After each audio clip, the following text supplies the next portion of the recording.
Hello dear students, welcome back to our channel. My name is Aditi Yadav. तो आज हम करेंगे अपना 12th स्टैंडर्ड का टॉपिक बायोटेक्नोलॉजी। ये है lecture number second. Lecture number first मैं ऑलरेडी कवर कर चुकी हूँ। अगर आपने नहीं देखा है then please go and watch out that. और ये जो नोट्स हैं ये नीट और 12th दोनों के लिए सफिशिएंट हैं बायोलॉजी के, ठीक है। क्योंकि भाई मेरे खुद इन्हीं नोट से 99 मार्क्स आए थे आउट ऑफ 100 बोर्ड्स में, ओके। सो आज हम करते हैं अपना, भाई हमने पढ़ा रिकॉम्बिनेंट डीएनए के बारे में। हमने पहले पढ़ लिया बायोटेक्नोलॉजी क्या होता है। According to EFB, European Federation of Biotechnology के अकॉर्डिंग क्या है जो हमारा बायोटेक्नोलॉजी की डेफिनेशन है, ठीक है। फिर हमने ट्रेडिशनल व्यू देखा था, मॉडर्न व्यू देखा था। देन उसके बाद हमने क्या बातें की थी कि किन प्रिंसिपल्स पर बेस्ड है हमारी बायोटेक्नोलॉजी। दो प्रिंसिपल्स की हमने बातें की थी। सबसे पहला था हमारा जेनेटिक इंजीनियरिंग, सेकंड था हमारा bio process engineering. Genetic engineering में हमने 3 पॉइंट्स पढ़े थे। फर्स्ट पॉइंट था कि हमें रिकॉम्बिनेंट डीएनए का कंस्ट्रक्शन करना है। रिकॉम्बिनेंट डीएनए क्या होता है? जब हमने अपना प्लाज्मिड डीएनए के साथ अपने जीन ऑफ इंटरेस्ट को लाइगेट किया था with the help of DNA ligase, तब हमने उसे बोला था रिकॉम्बिनेंट डीएनए, ठीक है। अब मैम ये प्लाज्मिड क्या होता है? भाई अगर ये नहीं देखा है तो प्लीज जो फर्स्ट लेक्चर है वो देख कर आओ, क्योंकि उसमें पूरा कॉन्सेप्ट, पूरा जो बेसिक है बायोटेक्नोलॉजी का वो मैं ऑलरेडी कवर करा चुकी हूँ, ठीक है। अगर यहाँ कराऊंगी तो फिर वो लेक्चर फिर से रिपीट हो जाएगा। सो बेटर है कि हम मूव ऑन करें, ठीक है। आज हम बात करेंगे कि फर्स्ट रिकॉम्बिनेंट डीएनए को किसने एक्सट्रैक्ट किया था, किसने बनाया था। फर्स्ट रिकॉम्बिनेंट डीएनए को आर्टिफिशियली किसने बनाया था? तो भाई इसे 1972 में बनाया गया था by Stanley Cohen and Herbert Boyer. ये साइंटिस्ट थे हमारे, स्टैनले कोहन और हर्बर्ट बॉयर। इन्होंने आर्टिफिशियली बनाया था रिकॉम्बिनेंट डीएनए को, ठीक है। पहली बार उन्होंने क्या किया था? भाई देखो, आपको पता है जो टाइफाइड, टाइफाइड तो सबको ही पता है। टाइफाइड किस बैक्टीरिया से होता है? सैल्मोनेला टाइफीमुरियम, ठीक है। तो इन साइंटिस्ट ने क्या किया, जो टाइफाइड कॉजिंग बैक्टीरिया है यानी सैल्मोनेला टाइफीमुरियम है, उससे क्या लिया, उसके प्लाज्मिड से एक एंटीबायोटिक रेजिस्टेंट जीन लिया। यानी सैल्मोनेला टाइफीमुरियम से क्या लिया? एक एंटीबायोटिक रेजिस्टेंट जीन लिया। अब उस एंटीबायोटिक रेजिस्टेंट जीन को इन्होंने निकाला और किसके साथ लाइगेट कर दिया? होस्ट क्या होता है? हमने पढ़ा था कि इस चैप्टर के अंदर मैं सिर्फ एक ही होस्ट के बारे में बातें करूंगी जिसका नाम है ई कोलाई, एस्चेरिचिया कोलाई, ठीक है। ये ह्यूमन इंटेस्टाइन के अंदर भी होता है। तो ई कोलाई होस्ट के पास हमें पता है ई कोलाई क्या है? एक बैक्टीरिया। हमने पढ़ा था जो प्रोकैरियोट्स होते हैं मोस्टली उनके पास क्या होता है? दो टाइप के डीएनए होते हैं। एक क्रोमोसोमल डीएनए जो रेप्लिकेट करेगा रेप्लिकेशन के टाइम पर, ठीक है। एक होता है हमारा प्लाज्मिड डीएनए। प्लाज्मिड डीएनए का मतलब क्या है? ये स्मॉल, छोटे छोटे होते हैं, सर्कुलर होते हैं शेप में और सेल्फ रेप्लिकेटिंग होते हैं। ये एक्स्ट्रा क्रोमोसोमल डीएनए होता है। प्लाज्मिड डीएनए क्या होता है? Extra chromosomal DNA. यानी कि प्लाज्मिड डीएनए डिपेंड, ये तो हो गया क्रोमोसोमल डीएनए, ये है प्लाज्मिड। प्लाज्मिड क्या है? डिपेंड नहीं करता है क्रोमोसोमल डीएनए के ऊपर कि भाई जब तुम रेप्लिकेट करोगे तो मुझे भी इन्फॉर्म करना, मैं भी अपने आप को रेप्लिकेट करूंगा। ऐसा नहीं होता है। प्लाज्मिड डीएनए जो है वो इंडिपेंडेंटली रेप्लिकेट करता है। जब उसे रेप्लिकेट करना होगा, रेप्लिकेशन अपनी कॉपीज बनानी होगी, तब वो कॉपीज बना लेगा, रेप्लिकेशन कर लेगा, ठीक है। इंडिपेंडेंट होता है क्रोमोसोमल डीएनए के। ये क्रोमोसोमल डीएनए नॉर्मल डीएनए होता है, जैसे नॉर्मल जेनेटिक मटेरियल हर ऑर्गेनिज्म के अंदर प्रेजेंट होता है। बस प्रोकैरियोट्स में एक एक्स्ट्रा चीज प्रेजेंट है जो है प्लाज्मिड डीएनए, जिसे हम बोलते हैं एक्स्ट्रा क्रोमोसोमल डीएनए, ठीक है। इन साइंटिस्ट ने क्या किया? सैल्मोनेला टाइफीमुरियम, ये जो बैक्टीरिया था ये लिया, इससे क्या निकाला? Antibiotic resistant gene. यानी कि वो जीन जिसके ऊपर अगर हम एंटीबायोटिक भी डालें तो उस जीन का के ऊपर एंटीबायोटिक का कोई भी असर ना हो, कोई भी इंपैक्ट ना हो, ठीक है। उसे बोलते हैं एंटीबायोटिक रेजिस्टेंट जीन। आगे हम पढ़ेंगे इसी चैप्टर में दो एंटीबायोटिक रेजिस्टेंट जीन के बारे में, एक एम्पिसिलिन और एक टेट्रासाइक्लिन, ठीक है। तो सैल्मोनेला टाइफीमुरियम बैक्टीरिया से क्या किया इन्होंने? एंटीबायोटिक रेजिस्टेंट जीन को निकाला, यानी कि अपने जीन ऑफ इंटरेस्ट को निकाला। अब क्या किया? अब इसे किसी ना किसी के साथ कनेक्ट करना है, रिकॉम्बिनेंट डीएनए बनाना है। तो एक होस्ट लिया जिसका नाम है ई कोलाई बैक्टीरिया, ठीक है। ई कोलाई बैक्टीरिया के पास एक क्रोमोसोमल डीएनए है, एक प्लाज्मिड डीएनए है। क्रोमोसोमल डीएनए रेप्लिकेट करेगा जब रेप्लिकेशन का टाइम आएगा, लेकिन प्लाज्मिड डीएनए इंडिपेंडेंटली रेप्लिकेट करता है। तो क्या करेंगे? अब प्लाज्मिड डीएनए तो भाई पूरा सर्कुलर है, गोल है, इसके पास स्पेस नहीं है कि जहां पर हम अपना एंटीबायोटिक रेजिस्टेंट जीन को फिट कर दे, चिपका सके। ठीक है। अब चिपकाने के लिए क्या करना पड़ेगा, स्पेस बनाना पड़ेगा, जगह बनानी पड़ेगी। वो स्पेस कैसे बनेगा, रेस्ट्रिक्शन एंजाइम से। मैंने लास्ट लेक्चर में पढ़ाया था रेस्ट्रिक्शन एंजाइम क्या होता है, मॉलिक्यूलर सीजर्स। जैसे कि मान लो ये जो पेपर है, देखो ये जो पेपर है, अगर मुझे इस पे स्पेस बनाना हो तो मैं क्या करूंगी, मतलब मुझे इसे कट करना हो तो क्या करूंगी, सीजर की हेल्प से बीच में से इसे कट कर दूंगी, है ना। फिर इसी की शेप का कोई किसी और पेपर का पीस ला के इसमें जोड़ दूंगी।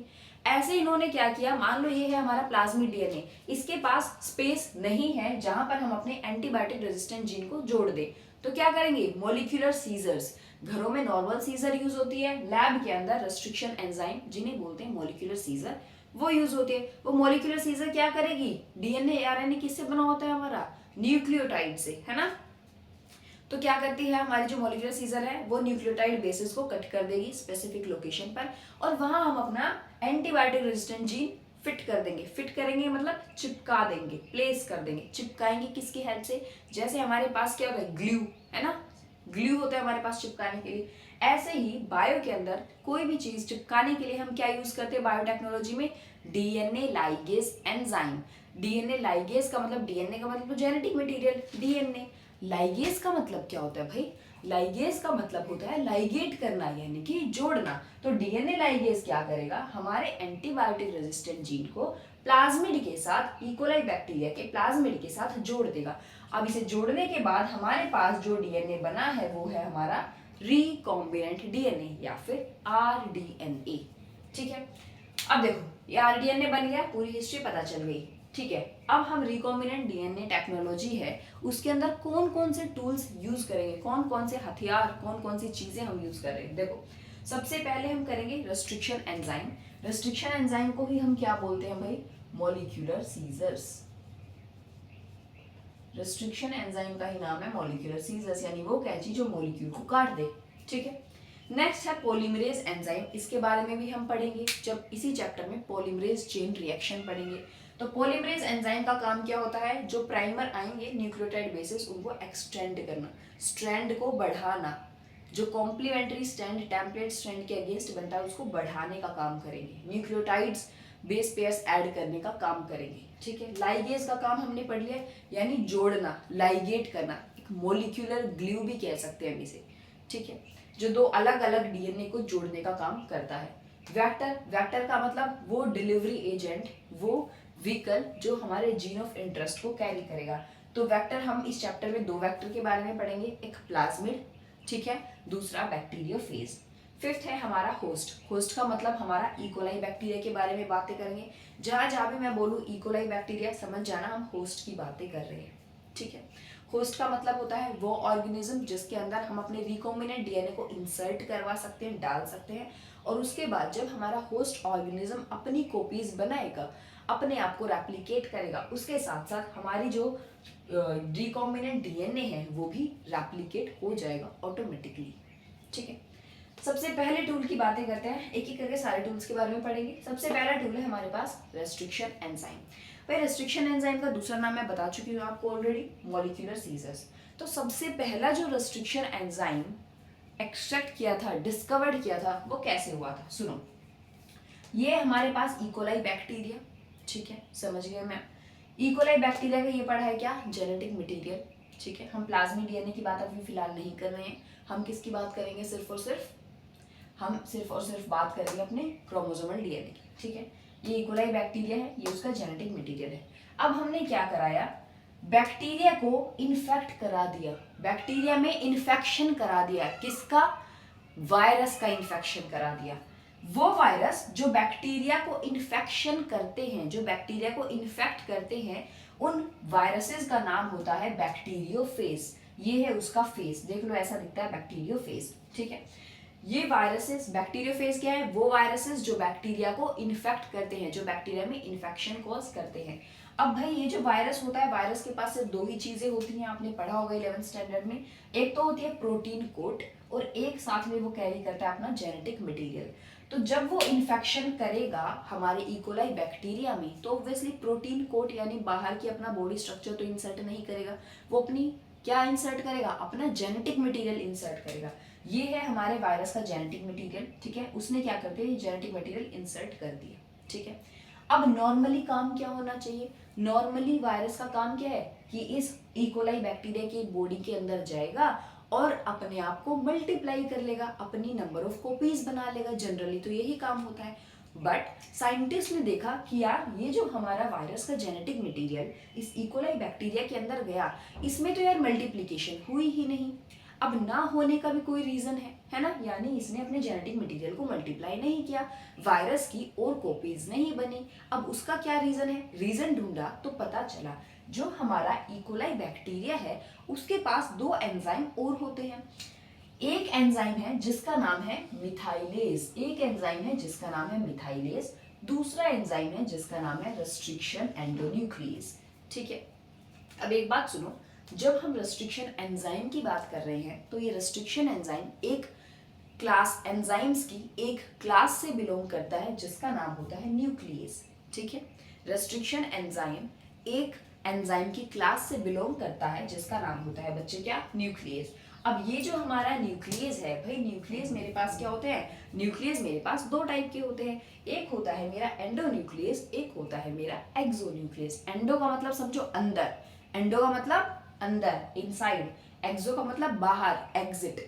अब क्या करेगा, मान लेते हैं ये है हमारे पास डीएनए। ठीक है, ये डीएनए का स्ट्रैंड है। अब क्या होगा भाई डीएनए के स्ट्रैंड पे?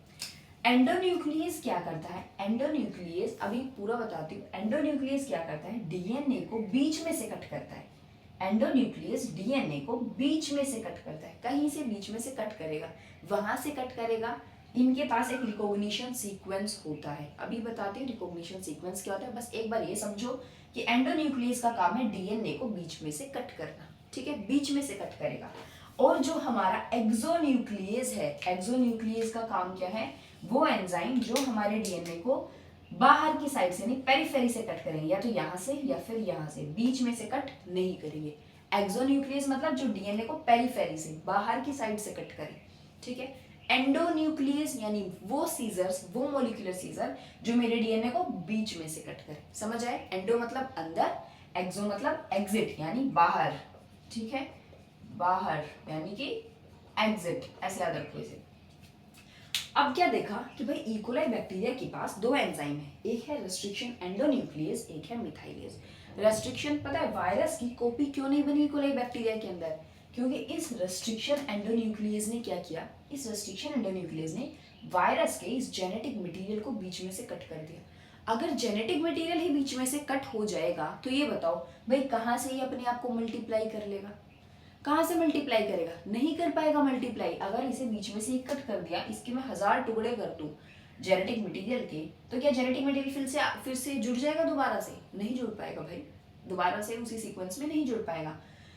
तो पता चला पहला रीजन तो ये है, हमारा वायरस ने इन्फेक्ट किया जिस बैक्टीरिया के अंदर, उस बैक्टीरिया के अंदर एक एंजाइम प्रेजेंट है जिसका नाम है रेस्ट्रिक्शन एंडोन्यूक्लियस, जिसने क्या किया, मेरे वायरस का जो डीएनए, जो जेनेटिक मटेरियल आया था वायरस का, उसको बीच में से कट कर दिया। अब कट कर दिया, उसके टुकड़े टुकड़े हो गए, पीसेस हो गए, तो क्या होगा? वायरस का जो जेनेटिक मटेरियल है, यानी कि वो वायरस क्या कर पाएगा? अपने आप को रेप्लिकेट नहीं कर पाएगा।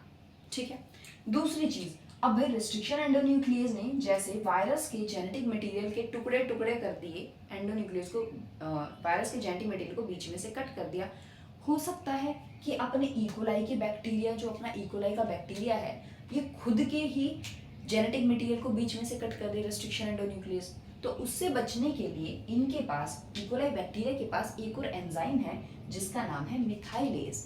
मिथाइलेज का काम है कि जब रेस्ट्रिक्शन एंडोन्यूक्लियस हमारे वायरस के डीएनए को कट कर रहा है, तब ये क्या करता है, अपने ही जेनेटिक मटेरियल पर, यानी इकोलाई के अंदर ही प्रेजेंट है मिथाइलेज, और मिथाइलेज क्या कर रहा है, अपने ही इकोलाई के बैक्टीरिया का जो जेनेटिक मटेरियल है उसके ऊपर मिथाइल ग्रुप ऐड कर दे रहा है। मिथाइल ग्रुप कौन सा होता है? मिथाइल ग्रुप होता है CH3 ग्रुप। ठीक है, मिथाइल ग्रुप ऐड कर देगा, जिसकी वजह से हमारा रेस्ट्रिक्शन एंडोन्यूक्लियस क्या है, हमारा जो ये इकोलाई का बैक्टीरिया है, इसको नॉर्मली बिहेव नहीं कर पाएगा, इसे नॉर्मली कट नहीं कर पाएगा, यानी कि जेनेटिक मटेरियल में क्या हो गई, मॉडिफिकेशंस हो गई। किसने कर दी? मिथाइलेज एंजाइम ने।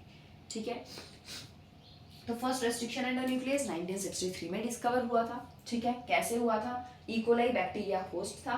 ठीक है, बैक्टीरियोफेज से क्या कराया, उसे इन्फेक्ट कराया, इन्फेक्शन कराया। बैक्टीरियोफेज वो वायरस होते हैं जो बैक्टीरिया को इन्फेक्ट करते हैं। इन्फेक्शन करने के बाद देखा कि वायरस का जो जेनेटिक मटेरियल है वो मल्टीप्लाई नहीं कर पा रहा है। रीजन क्या पता चला कि जो इकोलाई बैक्टीरिया है उसके पास दो एंजाइम होते हैं। पहला एंजाइम रेस्ट्रिक्शन एंडोन्यूक्लियस होता है, दूसरा एंजाइम मिथाइलेज होता है। रेस्ट्रिक्शन एंडोन्यूक्लियस क्या होते हैं? रेस्ट्रिक्शन एंडोन्यूक्लियस वो एंजाइम होते हैं, वो मॉलिक्यूलर सीजर्स होते हैं जो हमारे जेनेटिक मटेरियल को बीच में से कट करे। ठीक है, अगर मैं इस पेपर को, अगर मैं रेस्ट्रिक्शन एंडोन्यूक्लियस से इसको कट कराना चाहती हूँ तो वो कहाँ से कट करेगा? बीच में से कट करेगा मेरे इस पेपर को। अगर मैं रेस्ट्रिक्शन एक्सोन्यूक्लियस का यूज करूँ, एक्सो का मतलब बाहर से, साइड में से कट करेगा। ठीक है, तो एंडोन्यूक्लियस ने क्या किया? वायरस का जो जेनेटिक मटेरियल था उसको बीच में से कट कर दिया। नेक्स्ट, अपने ही जेनेटिक मटेरियल को ना काट दे रेस्ट्रिक्शन एंडोन्यूक्लियस, उसके लिए एक और एंजाइम प्रेजेंट है जिसका नाम है मिथाइलेज। ये मिथाइलेज क्या करता है? मिथाइल ग्रुप ऐड कर देता है अपने ही जेनेटिक मटेरियल पर, ताकि रेस्ट्रिक्शन एंडोन्यूक्लियस अपने ही जेनेटिक मटेरियल को नुकसान ना पहुंचा सके। ठीक है, रेस्ट्रिक्शन एंजाइम जो होता है वो एंजाइम के क्लास से बिलोंग करता है जिसका नाम है न्यूक्लियस। हमने दो न्यूक्लियस पढ़े, एक एंडोन्यूक्लियस और एक एक्सोन्यूक्लियस। आई होप ये आपको क्लियर हुआ होगा। देखिए स्लाइड को।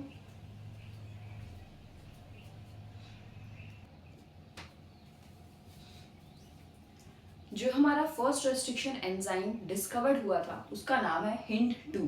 ठीक है, याद रखना है HIND2। नेक्स्ट है, इसको आइसोलेट करने के 5 साल बाद इसको कैरेक्टराइज किया गया था HIND2 को। और ये किस सीक्वेंस को रिकॉग्नाइज करता है? ये रिकॉग्नाइज करता है एक specific sequence of nucleotide base pairs को, जिसे हम क्या बोलते हैं? Recognition sequence. यानी कि पूरे डीएनए की लेंथ पर ये देखेगा कि भाई सिर्फ एक ही पर्टिकुलर जो है हमारा न्यूक्लियोटाइड, उनको ये रीड करता है और रीड करने के बाद वहीं से कट करेगा। ठीक है, जैसे कि समझाती हूँ मैं। एक और हमारे पास रेस्ट्रिक्शन एंडोन्यूक्लियस है जिसको आप इस लेक्चर में पढ़ोगे। ठीक हो, इको R1। उसका काम क्या है? इसका काम है, ये हमारे पास क्या है? हमारा डीएनए का स्ट्रैंड। ठीक है, मान लीजिए ये हमारा डीएनए का स्ट्रैंड। अब क्या होगा? ये किस सीक्वेंस को रिकॉग्नाइज करेगा? ये रिकॉग्नाइज करता है AGGTTC। ठीक है, ये टेम्पलेट स्ट्रैंड है 5 प्राइम से 3 प्राइम। ये जाएगा हमारा कॉम्प्लीमेंट्री स्ट्रैंड, क्या होगा? GAATTC। यानी कितना भी बड़ा डीएनए हो, पूरे डीएनए की लेंथ में अगर इस रेस्ट्रिक्शन एंडोन्यूक्लियस को ये सीक्वेंस दिखेगा, तभी उसी सीक्वेंस पर ही वो कट करेगा। अगर ये सीक्वेंस किसी रेस्ट्रिक्शन एंजाइम में, किसी भी डीएनए में नहीं है, तो ये जो हमारा रेस्ट्रिक्शन एंडोन्यूक्लियस है ये उस पर्टिकुलर डीएनए को काट नहीं सकता है। यानी एक स्पेसिफिक सीक्वेंस को रिकॉग्नाइज करेगा, उसके बाद ही एक पर्टिकुलर स्पेस पर, पर्टिकुलर लोकेशन पर ये कट करेगा, डीएनए को पीसेस में तोड़ेगा, ब्रेक डाउन करेगा। ठीक है, उन्हीं सीक्वेंसेस को हम क्या बोलते हैं? जैसे इकोराई में भी हमने क्या पढ़ा? AGGTTC। अगर पूरे डीएनए की लेंथ में इसे जहां जहां पर ये वाला सीक्वेंस दिखा AGGTTC एक साथ दिखना चाहिए, adenine, guanine, guanine, thymine, thymine, cytosine, अगर ये वाला सीक्वेंस दिखेगा तभी हमारा जो रेस्ट्रिक्शन एंडोन्यूक्लियस है इकोराई, वो क्या करेगा? ये वाला रेस्ट्रिक्शन एंडोन्यूक्लियस तभी कट कर पाएगा। अगर किसी डीएनए की लेंथ में ये जो हमारा सीक्वेंस है AGGTTC का प्रेजेंट नहीं है, तो हमारा जो इकोराई है, ये जो हमारा रेस्ट्रिक्शन एंडोन्यूक्लियस है, वो कट नहीं कर पाएगा। ठीक है, और इसी सीक्वेंस को क्या बोलते हैं बच्चे? हम इसी सीक्वेंस को बोलते हैं रिकॉग्निशन सीक्वेंस। इसी को हम क्या बोलते हैं? Recognition sequence. क्योंकि आपको इसी सीक्वेंस को याद रखना है नीट और 12th के लिए, इसीलिए मैंने यही सीक्वेंस बताया। ठीक है, first restriction endonuclease discovered HIND2, characterised 5 years later. ये किस सीक्वेंस को रिकॉग्नाइज करता है? ये रिकॉग्नाइज करता है 6 बेस पेयर के सीक्वेंस को। इसे क्या बोलते हैं? Recognition sequence. 6 बेस पेयर का मतलब AGGTTC। जैसे हमारा रेस्ट्रिक्शन एंडोन्यूक्लियस ये इकोराई करता है, कितने बेस पेयर है? 1 2 3 4 5 6, यानी 6 बेस पेयर के सीक्वेंस को रिकॉग्नाइज करता है, उसे बोलते हैं रिकॉग्निशन सीक्वेंस। ठीक है, कि AGGTTC किसका रिकॉग्निशन सीक्वेंस है? इकोराई का। ठीक है, नेक्स्ट, आज के टाइम पर हमारे पास 900 डिफरेंट रेस्ट्रिक्शन एंजाइम्स हैं। 900 रेस्ट्रिक्शन एंजाइम्स आज के टाइम पर हमारे पास, और उन्हें कहां से एक्सट्रैक्ट किया गया है? 230 बैक्टीरियल स्ट्रेन्स, यानी बैक्टीरिया की अलग अलग स्ट्रेन्स, 230 स्ट्रेन्स का यूज किया, जिसके अंदर से हमने कितने रेस्ट्रिक्शन एंडोन्यूक्लियस निकाले हैं? 900 रेस्ट्रिक्शन एंजाइम्स का एक्सट्रैक्शन किया है। और हर एक रेस्ट्रिक्शन एंजाइम अपने अलग अलग रिकॉग्निशन सीक्वेंस को रिकॉग्नाइज करता है। ठीक है, हर एक यानी 900 रिस्ट्रिक्शन एंजाइम है तो 900 रिकॉग्निशन सीक्वेंसेस होंगे। हर एक एंजाइम अपने अलग सीक्वेंस को रिकॉग्नाइज करता है। अब आपके पास ये क्वेश्चन जो इसे स्टार मार्क कर लो, ये क्वेश्चन नीट और बोर्ड्स दोनों में आता है, सीयूईटी में भी आता है। ठीक है, जो हमारा ये बैक्टीरिया है EcoR1, ये रेस्ट्रिक्शन एंडोन्यूक्लियस जो है एंजाइम है ये हमारा, इसे कहाँ से एक्सट्रैक्ट किया गया है? इसे बैक्टीरिया की एस्चेरिचिया कोलाई बैक्टीरिया की RY13 स्ट्रेन से इसे एक्सट्रैक्ट किया गया है। ये है बैक्टीरिया का नाम जिसे इससे एक्सट्रैक्ट किया गया इकोराई एंजाइम को। ये है बैक्टीरिया का नाम और ये क्या है हमारा रेस्ट्रिक्शन एंजाइम।